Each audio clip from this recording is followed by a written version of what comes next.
السلام عليكم ورحمة الله.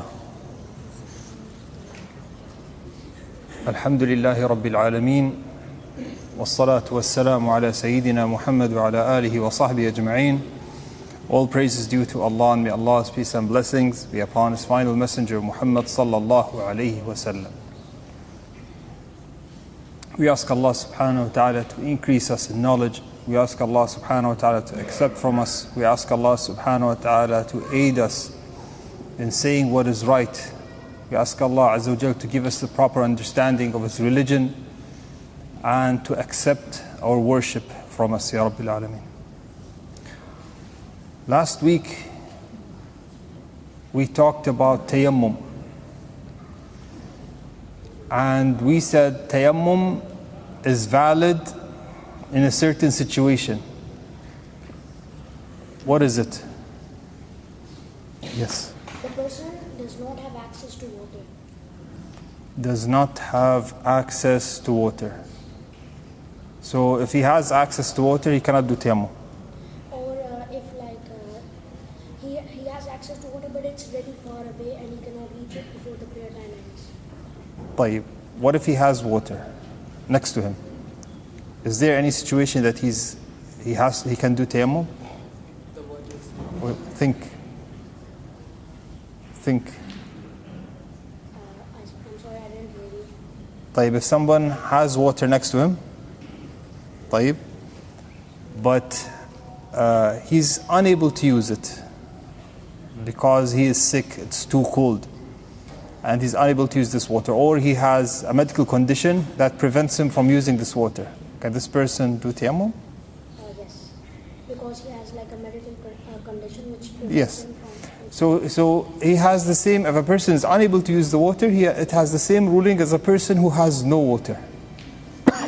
So in both cases, it is valid for him to do tayammum. How many strikes do we have for tayammum? What we mentioned, how many strikes? Yes.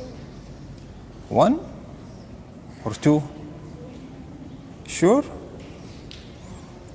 طيب, how many wipes? Do we wipe? What do we wipe after tayammum? After this one strike? You said 1 strike, yes? طيب, so show me, how do you do tayammum? In the ground. Okay. Okay. Okay, so we strike 1 strike on the ground, and then we mentioned we wipe our face, and then we wipe our hands. Yes? Correct? You're answering, then you're not paying it. Correct? طيب.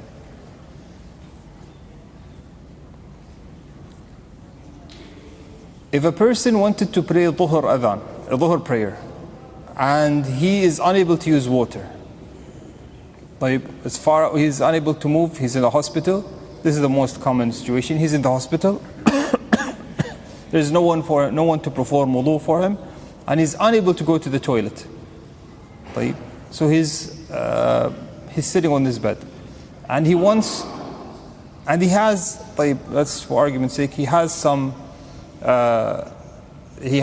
gave him some sand that has dust on it to remove all this beauty. And he has some sand that he can do tayammum on.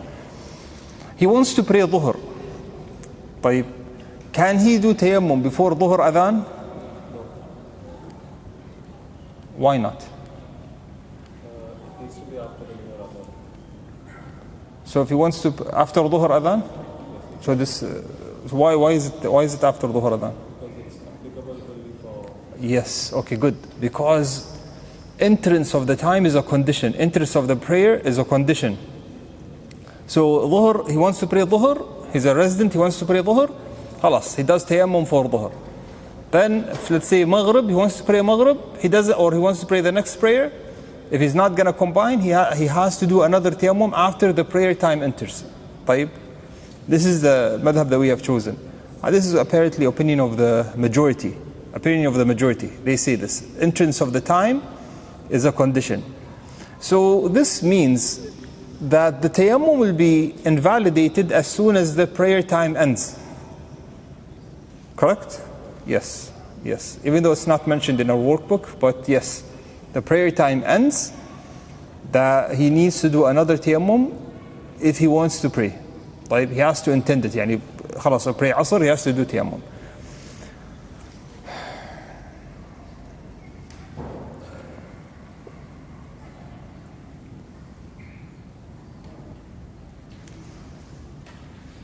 Okay, remember a question, you asked me a question, just thought about it. You said if a person is on janaba, first of all, is a person on janaba, or if a person only on hadath, is there any difference in the tayammum that they'll be doing, or is it the same tayammum? So a person is a state of janaba. So for a person in a state of janaba, he has to do ghusl, tayyib, to pray. But, again, he has no access to water, or he's unable to use the water.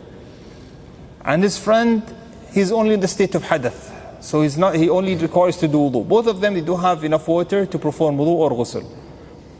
So what should each one of them do?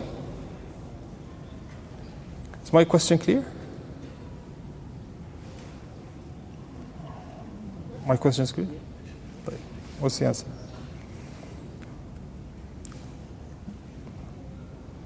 لا, guess.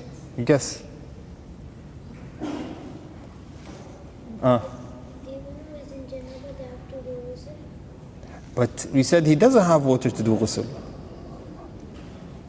And that person wants to do wudu, he doesn't have water to do wudu. Is it the same thing that they do?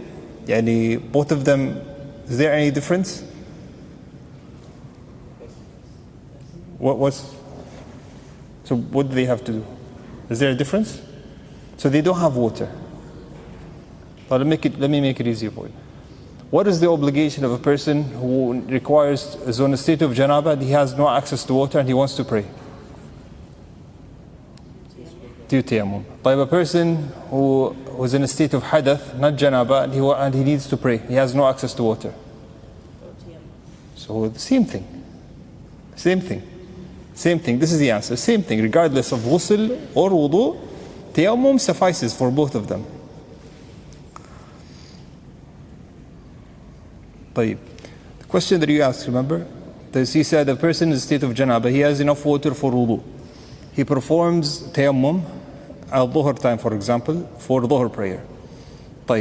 Asr prayer enters, he's still in janaba.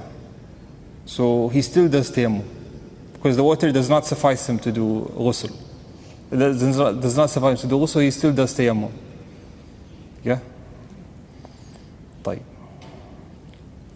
Does anyone have any questions regarding tayammum? And we said, regarding the material used, we have some madhabs that are too strict, like a certain type, it has to be sand that has dust, because they said it has to have dust. And we have a madhab that is, the easiest madhab, Allah alam, is the Maliki madhab that says anything on the face of the earth that is considered part of the earth suffices. So natural rock, any type of soil,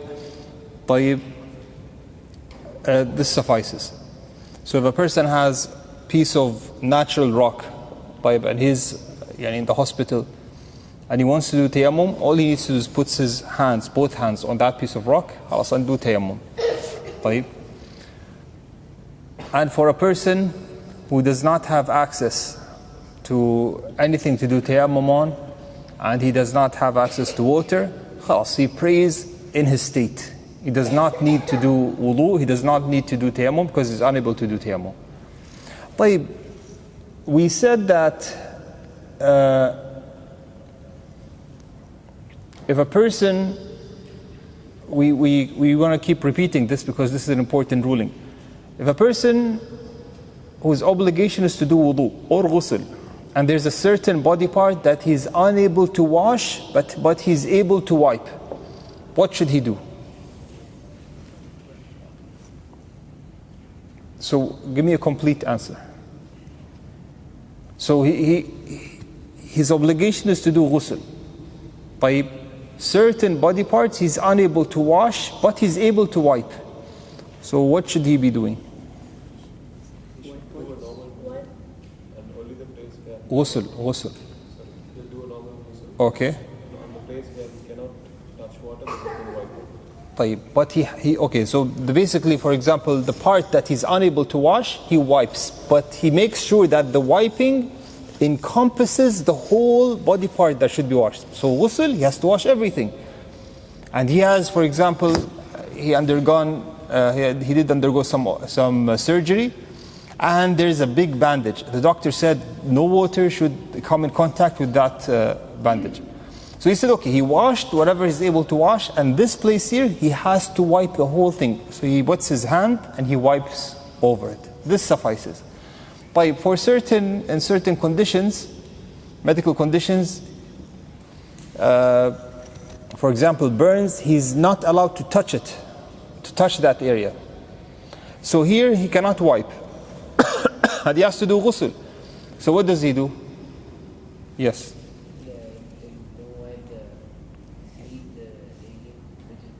Okay, so what does he do? We said he cannot wipe. So what does he do? He leaves it, and then? Okay, he washes what he's able to wash, and then he leaves this area, that's it, like this? Without anything? What about the matter that we mentioned?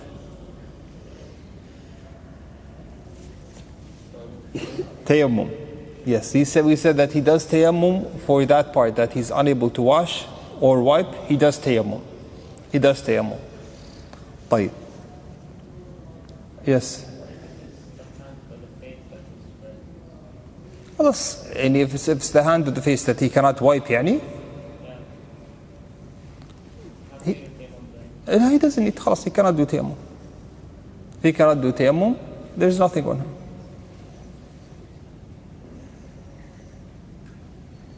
طيب.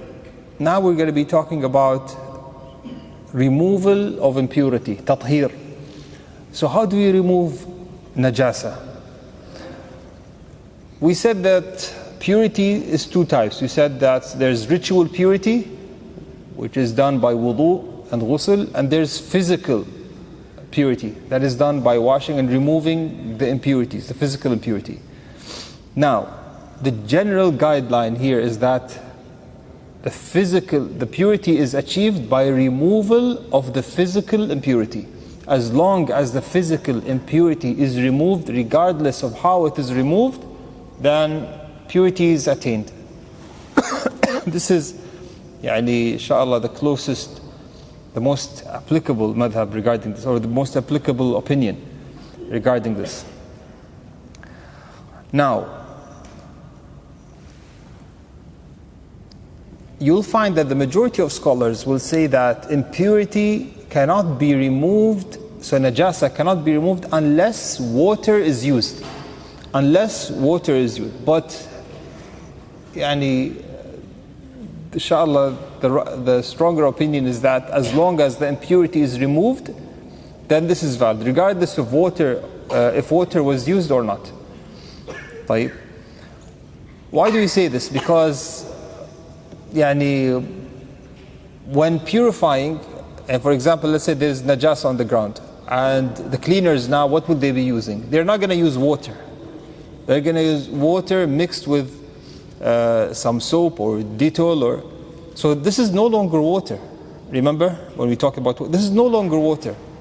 So on the opinion of the majority that say this cannot be removed unless water is used, this najasa is still there, even though it's washed.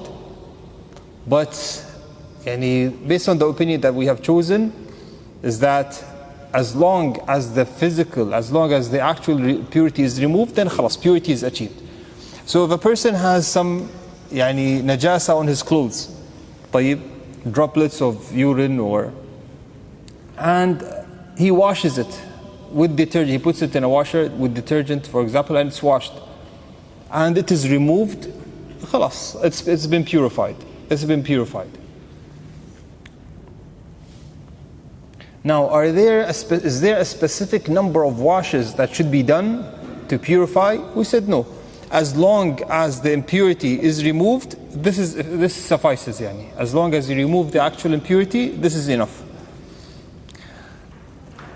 Now, let's say that this happens a lot.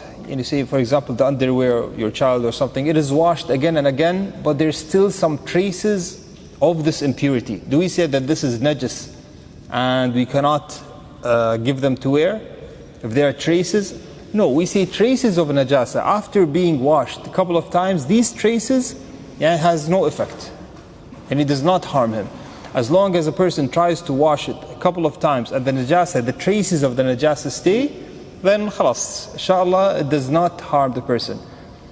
For example, wallahi, you're carrying your child, and then he urinated, and you try to wash it a couple of times, most of it is removed. But there's a trace, there's a stain that cannot be removed. As long as you've tried to wash it a couple of times, the traces has no effect, inshallah. The traces does not harm you. If you pray in this clothing, inshallah, your prayer is valid. It's not considered najasa. Now, there was a person who asked me a question regarding dung, animal dung, dung, animal dropping. What is the ruling for dropping of edible animals? What's the ruling? So you were walking, for example, and you stepped on, let's say, or you came to Salah, and before entering the masjid, you found, subhanAllah, a bird dropping on your shoulder. But then you finished prayer, and then you saw this, said, Ya akhi, so this is a najasa now. Or you saw it before entering the masjid. Is it an obligation for you to wash it all completely? I'm saying an obligation. Of course, if you have time, you go wash it as respect for the masjid. But I'm just saying, if you prayed in this, knowing that it's there, is your prayer valid or not? It's valid? Won't people laugh at you? It's valid, okay. Why is it valid? Because you didn't know that it La, you knew. Yes. Then what? then you've got to No, let's say you kept it. Say you don't have time. So it's valid or invalid? Valid? Sure? طيب, you pray. طيب, why is it valid?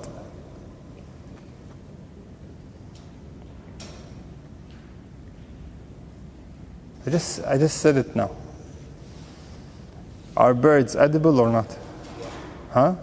طيب خلاص then. Their droppings is considered طاهر, not najis. Easy. Any animal that is edible, خلاص, then the droppings of that animal is considered طاهر and not najis.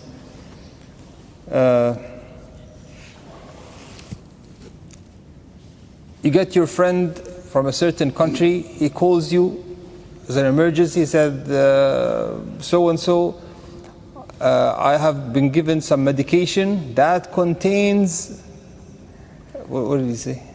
Cow's dung in that medication. Can I use this? Is this valid or invalid? Is this najis or not?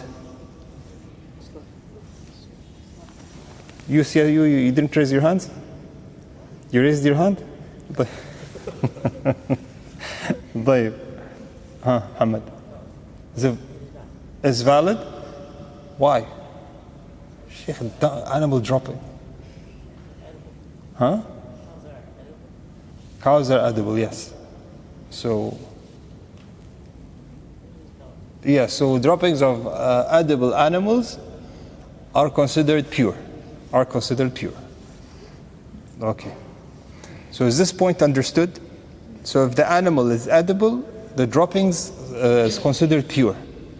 Doesn't mean you go and you wipe your body with it, but we're saying if it's on your clothes and you prayed, you didn't know, or you entered, for example, you tried to wash with some water, then you prayed, khalas, your prayer is valid. It's not considered najasa. This is the whole point. It's not considered najasa. Najasa, if you have najasa on your clothes, you should try to wash it as soon as possible. Yes. What if one is carrying... Some of these what ifs are scary. Go ahead, yes. Especially in this sector. Yes, go. If someone is carrying a baby and the baby goes... The baby what? In Salah, someone is carrying a baby which طيب. he thinks permissible, طيب. and the baby uses the toilet as diapers. طيب. What do you want me to answer? This should be, subhanAllah, this should be said to the people in the masjid. The kids are running around, and some of them, I think, once I saw it, there was a child, one of the years, wallahi, it was a child with diapers. And the Shaykh was telling me, Yakhi, say something. For the sake of Allah, say something. Look, don't you see this? And subhanAllah, the diaper was hanging, only wearing a diaper in the masjid. And it's a problem, because what if, Yakhi, something spills on the masjid? It affects the person praying there, because it's going to be an impure place. Anyways, a person, this is a bit complicated. There's a dispute, because if they said if a person is carrying a najasa, then has the same ruling as a person who has a najasa. But since he's unaware, he doesn't know, it has no effect on him. He doesn't know. He's not going to check in prayer, yani. He doesn't know. While he's praying, he doesn't know. And the Messenger Muhammad sallallahu alaihi wasallam, he prayed carrying Hassan and Hussein, and anything could have happened. And the Messenger Muhammad sallallahu alaihi wasallam continued his prayer. His prayer was valid. طيب. Now, let's move to human blood. Is human blood flowing blood? Let's remove the dispute. Is flowing blood najis or not? Huh? If people are speaking, when I look at them, nobody says najis. Who said here najis? Najis? Yes, najis. It's najis. It's najas. It should be washed. But let's say, for example, if it wasn't flowing, so it's a cut. It's a cut. And in this case, khalas, it doesn't affect your worship. But if you have clothes that have blood on them and you're aware of it, you should go and wash it, okay, before praying, because blood here is najis. Now, if a person, there was a person who asked me a question here. He said his father has undergone surgery and he's always bleeding. May Allah give him complete shifa. He's always bleeding. And he said no matter what he wears, there will be always traces of blood in his clothes, on his shirt or on his qamis. So he said, will his prayer be valid? Because here he cannot, even if he changes, there will be traces of blood. In this case we say, no, this is something khalas. And regardless of what he does, Allah Azza wa Jalla does not overburden his servants. So here it is pardoned. It is pardoned. This person is pardoned, because just the same ruling as a person who prays, and he has wounds and the wounds are bleeding, even though he has bandages, the wounds are bleeding. So in this case, khalas. He is pardoned for this najasa. He is pardoned. طيب. Now let's talk about blood of edible animals. Blood of edible animals. Okay, is this blood pure or impure, or there's as we say, there's a certain criterion. It depends. So if a person slaughters a sheep, طيب, he slaughters next to the masjid. And then after, of course, his clothes it's filled with blood, and then after he went and did wudu, say, Yalla Bismillah, go pray dhuhr. Kandura is all red. Is this allowed? Intentionally he goes and does this? This depends on the ruling. What is the ruling of this blood? طيب. There are two types of blood. If it's flowing blood, this is najis. Blood that stays inside the corpse, this is tahir. So the flowing blood is najis. So the flowing blood, as soon as a person slaughters, the blood that flows out, that keeps on flowing, this is najis. طيب. Let's say he skinned, he removed the skin and he gave the meat, for example, to a person, and this person was carrying the meat. Some of the meat has traces of blood on his clothes. This blood is tahir, because this is blood from the veins of from the meat itself. It's not flowing blood. See, there's a difference. Flowing blood, that is najis. But blood that stays inside, this is tahir. Is this clear? So when slaughter is done, the flowing blood, that is najis. But after removing the skin, the blood that stays inside the corpse itself, inside the meat, this is considered tahir. This is considered tahir. Sometimes This is خلاص, this is pardoned inside. It's considered inside. Yani. It's pardoned. How can you remove it? You cannot remove it. You cannot be precise and exact because it will keep on bleeding. Yeah, from gums, for example.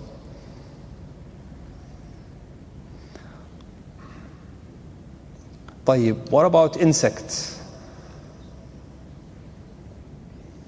Pure, najis, flies. Let's talk about flies. Who said pure? Why? Okay. Yes, so if it was najis, then he wouldn't be allowed to dip the actual fly inside the drink. So in general, insects in general are considered pure. Insects in general are considered pure. Even mosquitoes. So might say, there's some blood. Mosquitoes, it doesn't mean pure that's something good. You don't differentiate. When you say insects are pure, it doesn't mean you keep insects in your home, say barakah. No. Cockroaches are not barakah. طيب? So we say insects are pure, it doesn't mean, it means that they don't have najasa. طيب? If they walk on your carpet, you don't need to clean after them. طيب?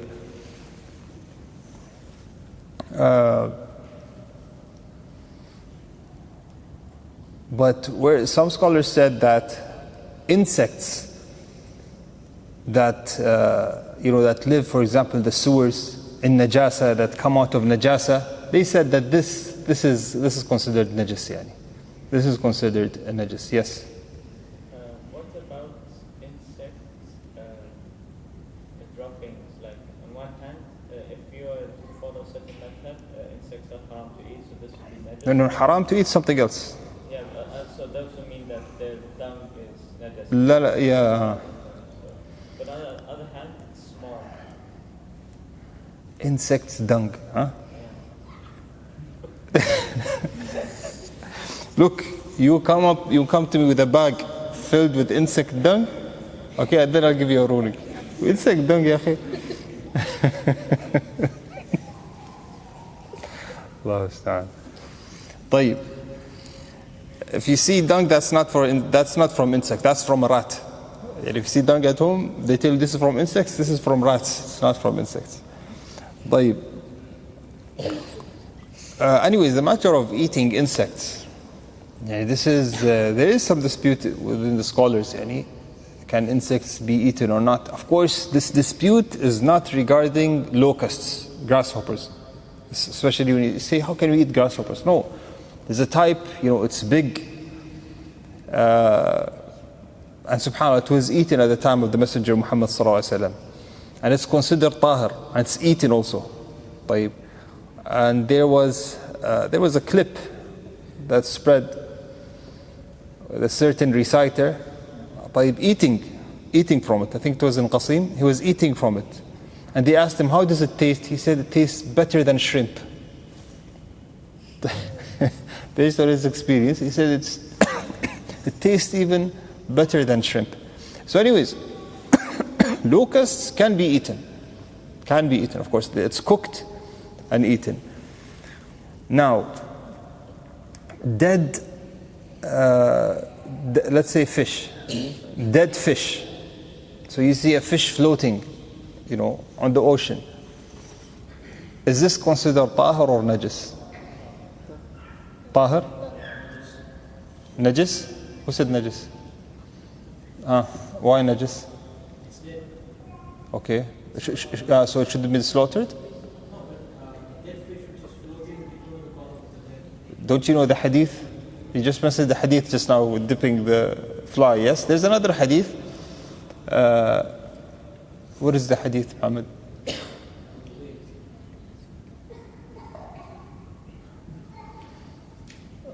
وأحلت لنا ميتتان الدم والجراد.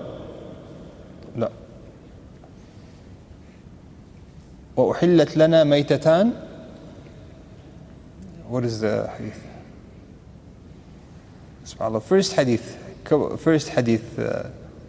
هو الطهور ماؤه الحل ميتته. Sorry. هو الطهور ماؤه. When he asked the Messenger Muhammad ﷺ was asked about the ocean, he said its water is pure and the animals that are dead in it are considered pure. هو الحل ماؤه الطهور ميتته. Sorry, الطهور ماؤه الحل ميتته. So the dead animals of the sea that only live in the ocean, they are considered pure. They are considered pure. طيب. Now, is there any exception? So we said that when purifying something, it should be washed washed and the impurity should be removed. Is there any exception? That's something that should be washed more than once? Huh? Yes. So there's a lot of talk. What type? Is it any najasa of the dog, or is it only when a dog eats, or only the najasa of the saliva, or is it all the dog? This is a matter of dispute. So who stuck to the hadith, the actual hadith, they said no, only if a dog licks, for example, something licks or eats from a bowl. Especially he said if it has liquid in it, so the najasa will be transferred to the actual bowl itself. So in order for you to purify it, it should be washed 7 times. One of these washes should be with sand, dirt. طيب.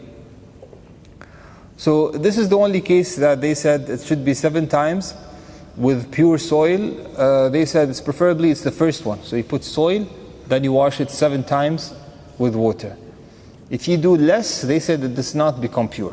If you do less, it does not become pure. طيب. Does anyone have any questions on impurities?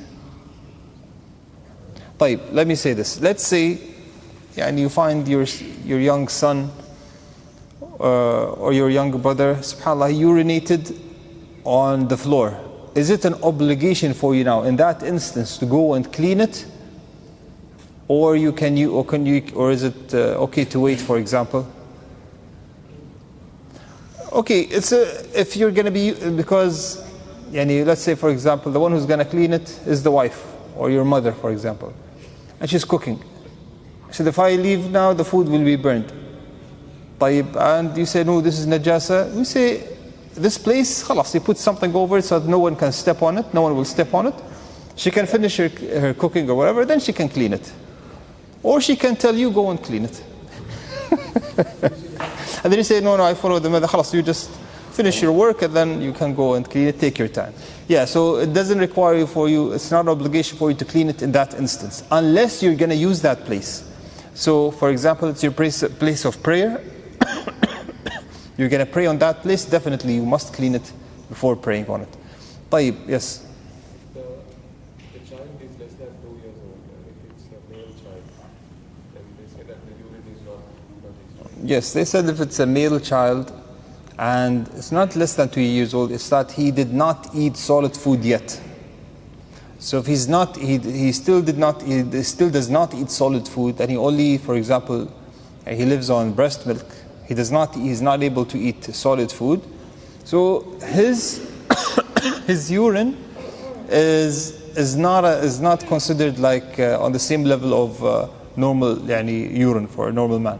So it doesn't require for you to wash it. Just putting some water on it, covering it with water is enough. Yeah, the hadith specifically says boys. Maybe chemically there's something, I don't know, is there a difference? But the ruling is, it's for boys who still did not eat solid food. When you see, subhanAllah, the people who explain the hadith, there's so many opinions, so many. Some of them said this is because usually boys, I don't know. There's so, but khalas, it's specific to boys.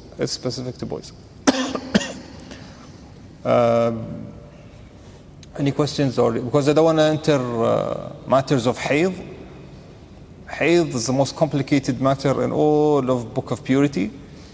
And inshallah, next week we might not have a session because of Sheikh Hisham Tahir, inshallah, will be coming.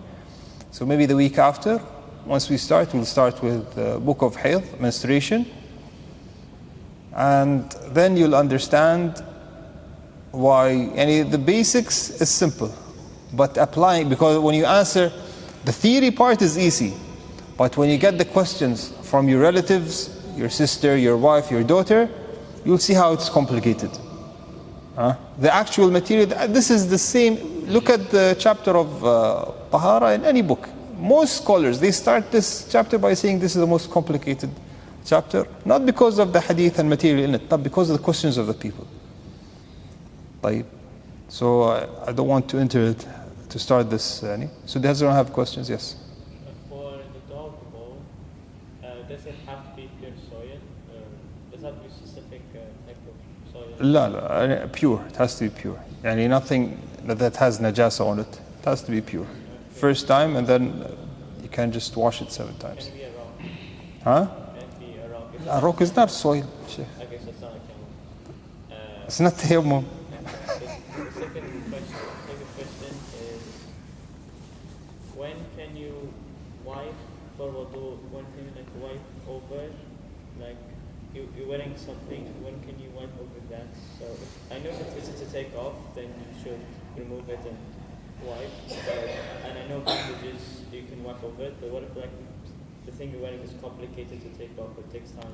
They said they had special conditions for it. If they said al-imam al-muhannaka, as in it is, it's not just over your head, but it's also connected to your chin. So it's below the neck and above the head. At the same time, it takes a lot of effort to take off and a lot of effort to put back in. So this is some of scholars who allowed wiping. They said allowed wiping for this. They said this is the ruling, because so hijab, for example, for a woman, you cannot say you can wipe over the hijab just like this, because it's simple. It's easy to take off. You might say, some of them say no, because of the presence of men.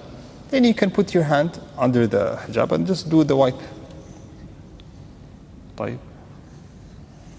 If someone's in the hospital and they can't move, can someone help them to do wudu?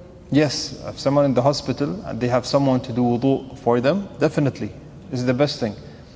If they don't, that's why we say if they don't have someone to do wudu for them and they don't have anything to do tayammum on, in this case, they pray in their current state. You might be saying, how is this possible? No, this is very possible, and we see this a lot. But the mistake is not praying at all. The mistake is sitting there saying, no, I cannot pray because I did not do wudu or I did not do tayammum. No, this is wrong, obviously. As long as intellect is there, the prayer obligation stays. As long as intellect is there. No, bed, no. We said anything from the face of the earth naturally. The bed, no. Bed, no. You say, no, this is an old hospital, it's all dust. Huh? You say, take them out of this hospital. If it's covered with sand, usually the hygienist, it's a hospital. It's not a jail, it's not a jail, it's a hospital, yes. When we travel to a plane and also if we find the soil. Plane? Airplane? There is water at the toilet. Yeah, see, in the airplane there is water. You cannot say and there's no water. There is water. In the airplane there is water. You can wait your turn and go and perform wudu. It's going to take time. It's going to take time, but it's possible. It's possible. It can be done. As long as there is water and you're able to use it, you cannot do tayammum. You cannot do tayammum. Do you hit the ground once or twice? Once is sufficient. The hadith that we mentioned, he struck the ground once and sufficed him. Like if a man is full of blood and he cannot purify it, should he pray that prayer? Okay, he's covered in blood and he cannot perform what? Why can't he be purified? Because Did he do wudu or ghusl or? He has wounds, he's having full blood. Okay, for argument's sake, let's give it a general question. The person has najasa on him, and he cannot perform wudu or ghusl. He prays in his state. Any condition that he's unable to complete, he's pardoned. He is parted. طيب. Yes. Last question. Yes. With regards to wiping on the socks, Okay. so if you wipe your sock and you make a wudu. Now if you remove that sock and change it to another pair, do you have to do wudu before you put on the second pair? Okay, but before this, tell me how do you do a proper wiping on the socks? I want to make sure. Okay. After you make wudu, complete wudu with water, yes? You put on socks. You put on socks. Then later on during the day you wipe it on top of the socks. No, you wipe after, when doing a wudu, you mean? Yes, when doing wudu, you wipe on socks. Like, Now later in the evening you take off this socks and put on another socks. You're still okay. in wudu, or Okay, what did we say regarding this? Huh? Yes, this is the opinion of the 4 Imams. We said removing it will be invalidated. Yes, some of our scholars said, this matters, these matters in general. There's no direct hadith, talking about this matter specifically. So we said, it's both arguments, yani. So we say, taking the safe opinion, the opinion of the 4 Imams, saying that if he removes it, it's invalid. The same thing with the expiry of the wiping period. Same thing, same ruling. Yes, one day if it ends, even though you did the wipe, you did not go to the toilet, as soon as it expires, khalas, go do it again. Safe opinion better, because imagine doing something and then you say, in the opinion of the 4 Imams, your prayer is invalid.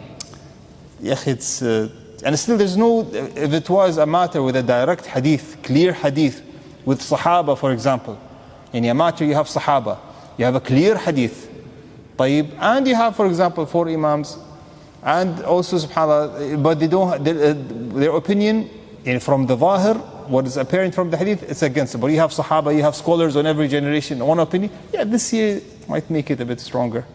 You might go for it, and the dalil is stronger there. But we have no dalil. We have no dalil. This matters, khalas. We say, follow the Jama'ah. With this we will end. Inshallah, we'll continue maybe next week if the Shaykh does not come. Otherwise, it's going to be the week after. We'll start with hayd. So you go to your families, you go to your wives, mother, do you have any questions on hayd? They give you 20 questions. So this is by far the most complicated section. Yani. So inshallah, we'll start after next week. هذا والله أعلم. صلى الله على نبينا محمد وعلى آله وصحبه وسلم. جزاكم الله خير.